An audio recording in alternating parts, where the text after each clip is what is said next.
Hello, good evening, and welcome to yet another Dear South Africa discussion about another controversial piece of legislation. I'm Gideon Uber. I have the privilege of being your master of ceremonies this evening, and joining us again, Daniël Eloff from Her to Spies Attorneys, who is probably the smartest guy in the room tonight, as he usually is when he consults with DearSA. Donnie, hoe gaan dingen met jou? How are things at the coalface, so to speak, of law, order, and litigation? Gideon, you're way too kind. And what's that famous quote where they say, if you're the smartest person in the room, you need to get a new room. But I highly doubted that I'm the smartest person in the room. But thank you nonetheless for the kind words. It's lovely to be back on the DearSA channel. It's always a pleasure having you, because we always have interesting and insightful discussions, even though with this type of topic, we tend to try to keep it brief because it can get quite heavy, especially when you start getting into the legalese of it. But and there's a few things on discussion. So there's this particular one. It's this terrorist amendment bill to this act. And there's a couple of problems with it. I mean, the campaign did really well. It has unfortunately closed its 25,000 comments deep or more than, which is a very, very good and decent, successful campaign. But there's a couple of other bills that plug into it. But before we talk about that, there are issues with this thing. And I'd rather hear it from the horse's mouth, being you, rather than me trying to paraphrase. Well, it's interesting that you're saying you want to hear from the horse's mouth, because I would describe this bill as a Trojan horse. It's basically, and now I'm sort of jumping the gun a bit with this conversation, because I thought this is where I would like to end up with, with this big brainwave of saying and declaring this bill to be a Trojan horse. But maybe let's start with the big, sort of the buzzword for this discussion being that I think this bill's a Trojan horse. And why do I say that? It's the big issue with this bill is it's sort of, or at least in essence, it tries to align us with various international law measures and best practice. So on the face of it, it looks good, right? We're trying to align ourselves with best practice, what the sort of international law expects of us. The South African government's been under pressure since 2014 to, sharpen up our anti-terrorist and money laundering and terrorist funding and financial legislation. And obviously, as things go with the South African government, it's been taking quite a long time. And now this is sort of being rushed through with a bunch of other, sort of unfortunate and concerning pieces of legislation. So the reason I say this piece of legislation is a Trojan horse is although the intentions might be good, and sort of it's not due to the South African government's own, it's not on their own accord that they're enacting this legislation, or it is in the end of the day, but they're sort of being pressured to do so. It's a Trojan horse because it expands the policing powers of the South African police, and most importantly, it loosens the definition of what a terrorist is deemed to be. Now, again, I'm here with one of those cliche quotations, but in South Africa, I think we've experienced this for hundreds of years. Is one man's terrorist is another man's hero. And that's the problem with this bill is loosening the definition of what a terrorist is.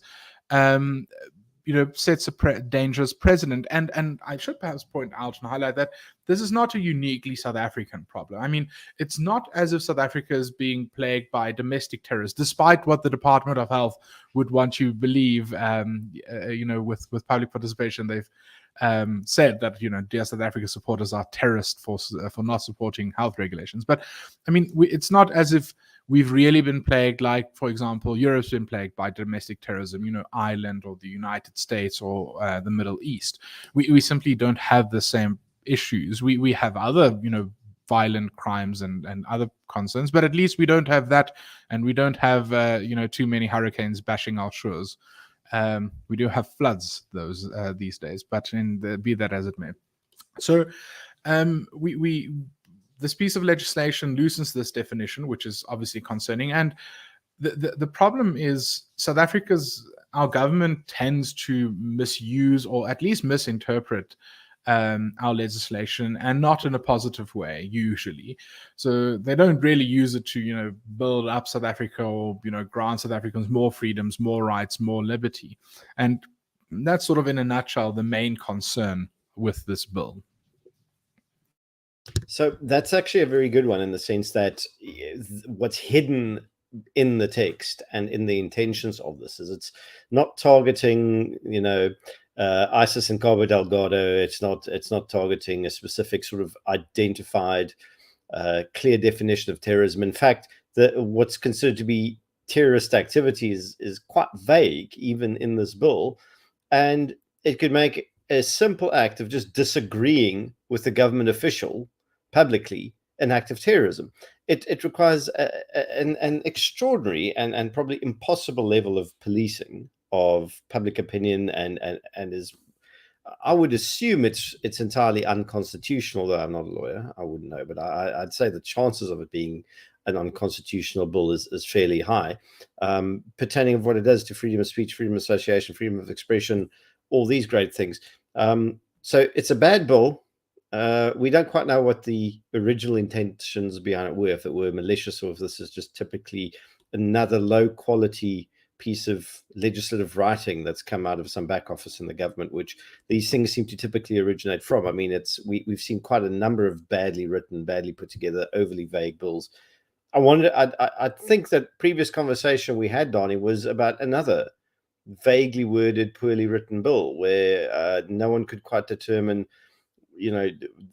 heads or tails of it. Which one was that again? That was the I think we were discussing the trespassing bill at yes. that time. Yes, and I mean, this is similar in the sense that it's vague. And yes, you're right to point out the South African government sort of is unfortunately always on the side of enacting vague legislation, and then it's sort of left to the courts and us lawyers to try and figure out and clear these muddied waters. They're not supposed to be muddied from the start. It's supposed to sort of be the other way around. It's supposed to be government having this clear vision of legislation, and then for us lawyers to like they say in Afrikaans, to come krap in their sly, to come mess up their salad and muddy the waters. And but sort of here in South Africa is the other way around. They have these murky pieces of legislation, and we need to try and provide some clarity to it. But I should perhaps point out that terrorist legislation throughout the world unfortunately suffers from this vagueness. It's again, like I said, how do you really define a terrorist, and what is a terrorist, and then how do you deal with a terrorist? I mean, for example, I always use this problem with, and this is a general problem in law. So, for example, in the South African Constitution, and that's sort of me going on a tangent, so I do apologize in advance. But in South African law, Section 16 of the Constitution says you have freedom of expression, but you can't incite, harm or violence, and you can't propagate war. Now, for example, people who support the war in Ukraine, are they therefore, infringing, or are they sort of going beyond the scope of Section 16? And that's the issue. I mean, something as fundamental as the Constitution and Section 16 of the Constitution regarding freedom of expression can so easily be, distorted because just on a plain definitional basis. So, I mean, how much more is the potential for something like the definition of a terrorist and terrorist activities to be vaguely defined, vaguely used, and vaguely applied? So and this happens, like I mentioned, throughout the world. The United States has this problem. This piece of legislation has this problem. The question is just, well, how do we deal with this? And will government actually respond to the submissions being made by civil society, by individuals through the DearSA platform? And will they try and sort out some of these vagaries before it actually becomes law? Well, this is the thing. It's the potential for abuse here is extensive. I think. I mean, just as we mentioned, the simple act of criticizing or disagreeing with a government official can be misconstrued. Well, not misconstrued in this case. Actually, legitimately, according to this amendment bill, construed as terrorist activity. And then guess what? You're dragged in front of a court, and you're at the mercy of a magistrate or a judge to decide whether or not you are, in fact, really a terrorist. Something as simple as tweeting about how horrible our taxes are, and that Edward Kieswetter should have a terrible breakfast and a bad gastrointestinal reaction to it, would probably put you in serious trouble.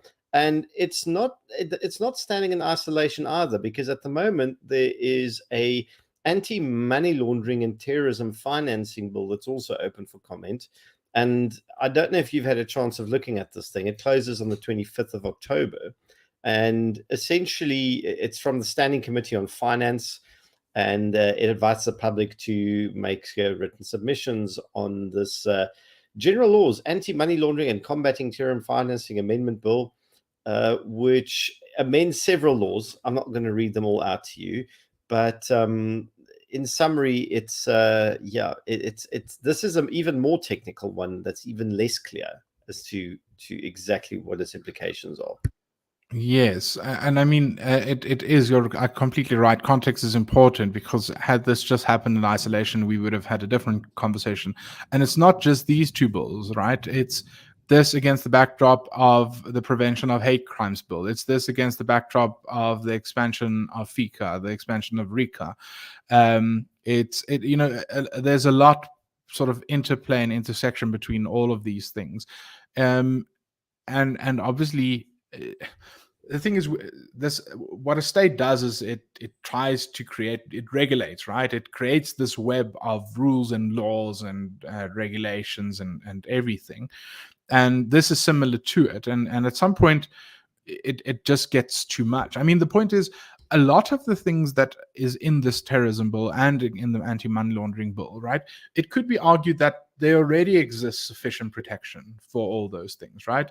They could just apply and sort of reinterpret existing legislation.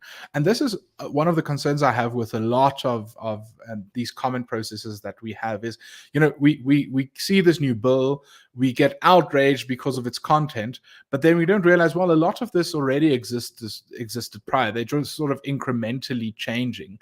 And we should have stopped this earlier. It's the same I mentioned the previous time I was on the show regarding the trespassing bill. Yes, this new trespassing bill is concerning and it has issues, but some of the things that people are, in uproar about the Trespassing Act already exists in the old Trespassing Act. The same with this bill. A lot of the things that we're concerned about with this bill already exists. It's just taking it, another step further, just one notch, turning the heat up. And my concern is, it's that analogy of the frog in the boiling water, where we should have been more aware 20 years ago, 15 years ago, 10 years ago, whatever the case may be. And we can't really continue fighting on the back foot, right? Just reacting when new pieces of legislation come in. We need to try and this fight about over governing, over regulating is a debate we should have had many years ago. But here we are, sort of already in the zeitgeist of over regulation, and we're trying to, I think, fight a massive behemoth. Well, that's exactly it, in the sense of, if you look at the Patriot Act, right, that came in roughly 2001. Barack Obama ran on the anti-George W. Bush ticket, about unifying America and hope and change and all the good stuff. And guess what happens when those sunset clauses were due to expire? Right about in the middle of his first term, is he renewed essentially all of them. And I think those clauses were set to expire again last year or this year. And I suspect, I'll need to go check up on it, that the Biden administration has probably renewed them again. So it's a case of, once you have bad anti-terrorist legislation that expands state power and that curtails basic civil rights, it's a very difficult thing to get rid of once you're saddled with it. And it takes almost something like we had in 1994, which is a complete regime change, complete with a new constitution and a whole new sort of political class for these sorts of things to be undone. And I don't think people are taking these things seriously enough, in the sense of, you are almost assailed on a weekly basis by new proposed legislation or amendment bills, all of which at some way or another grant the government more centralized power and erode your rights and abilities. But this particular one has the capacity to make the conversation you and I are having right now essentially unlawful. Yes. As well as, yeah. Sorry, I mean, but just to tie in on that point, Gideon, it's so. For example, one of the actual new changes in the new bill is it makes it an offence to encourage terrorism. Now the question is, well, what is encourage, right? And again, what is terrorism? So, for example, let's say hypothetically on this page we are discussing the state of Israel. We're having this debate about the state of Israel. The South African government regards the Israeli government as an illegitimate government. It regards the Palestinians and Hamas and the Palestinian Authority as the legitimate government. So now the question becomes, if we're having this debate, who is encouraging terrorists, right? And is this encouragement, right? Me sitting here in South Africa, am I just supporting, let's say, for hypothetically speaking, the Israeli government? Is that supporting or encouraging terrorism? Is discussing, which I think is it's a very relevant topic, is discussing federalism and seceding from South Africa. Can that be regarded as terrorism? I mean, you're threatening the unity of the Republic of South Africa. I mean, there are people who I think would argue that's it's terrorist activities. You're busy with treason because you're trying to divide South Africa. You're trying to split up South Africa. You're going against the constitution, which says we're a republic with 9 provinces, and that's the concern. And a lot of people would say, well, this is absurd. It's absurd to think that the South African government would call people who want to secede in South Africa terrorists. Well, I would point them to the fact that literally in this year, while we were busy litigating on behalf of Dear South Africa against the health regulations that came in May, the Director General of Health of South Africa, Dr. Nicholas Cripps, said in an email that the people who are objecting to the health regulations are terrorists. The 150,000 people who object to the health regulations, they deem to be terrorists. So it's not as far-fetched, right? It's not completely beyond the realm of possibility that it might happen, and that government might identify certain people, categorize them as terrorists, and go after them in terms of this law. It's like that saying goes, where the South African Constitution was drafted and made for a Nelson Mandela, but unfortunately you don't have a Nelson Mandela for president for life, right? And that's sort of how I think any country in the world should draft legislation. You shouldn't draft it for the best possible president. You should draft it for the worst possible president. And we should be drafting legislation for the worst possible government with the worst possible intentions. And even if they come to power, we would still be fine. But the unfortunate reality with this law and many others is, if a bad government comes into power, like you said, there's a lot of scope for misuse. And this is the thing. It's a case of, would we trust these powers or entrust them to the worst, most despicable people we can imagine in the political class?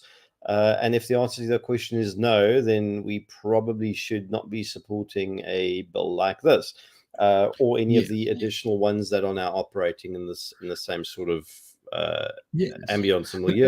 And it goes both ways, right? Politically, I mean, one side would say, well, I think people should ask the question, if your worst enemy comes to power, would you be comfortable with them having this power? So for many people, that would be, let's say, Julius Malema. If Julius Malema comes to power, would you be comfortable for him having this power? For others, it might be, would you be comfortable if someone of the RVB has this power? Would you be comfortable for them having it? People should really be asking this question both ways. But they don't think that way, because they think, well, no, my guy is going to be in power, so the person who supports my agenda will be there. But unfortunately, it's just ignoring human reality.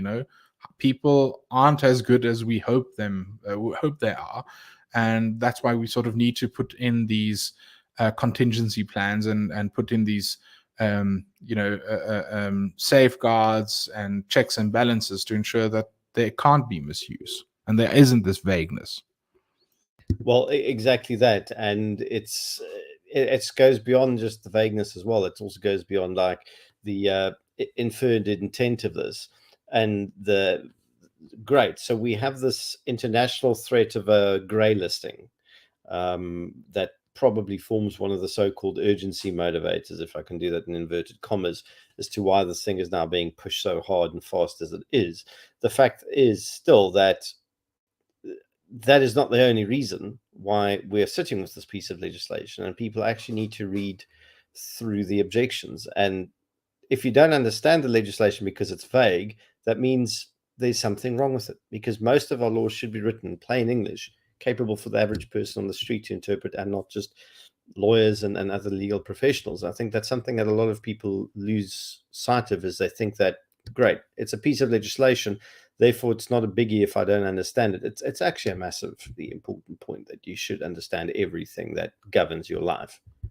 Yeah, well, we our law expects that from people in terms of the law of contract. We sort of been moving to plain legal language in the law of contract and consumer protection, but why not national legislation? It like you said, it should be understandable and easy for people to read. And I mean, to be frank, a lot of these laws and even amendment bills, particularly amendment bills, are bloody difficult to read, even for attorneys who are trained to do this. Because they're poorly drafted. But again, not a uniquely South African issue, an issue all around the world with legislators.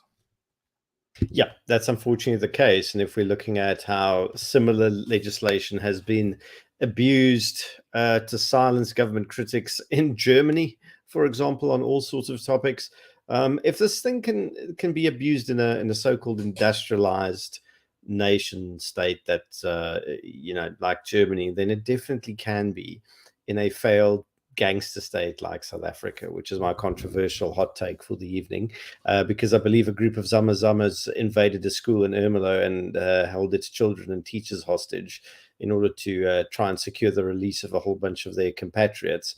So yeah, that is where we are in South Africa at the moment. That's actual domestic terrorism, although they seem to be Basotho nationals, so that might be foreign terrorism perpetrated on South African soil.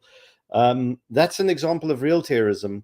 This bill isn't going after that. That bill is coming after people like you and I, and every single person in this comment section that says they agree with us or that they like what we say, for example, can be misconstrued as a terrorist. Yes, but all the people saying that are terrorists. Well, exactly.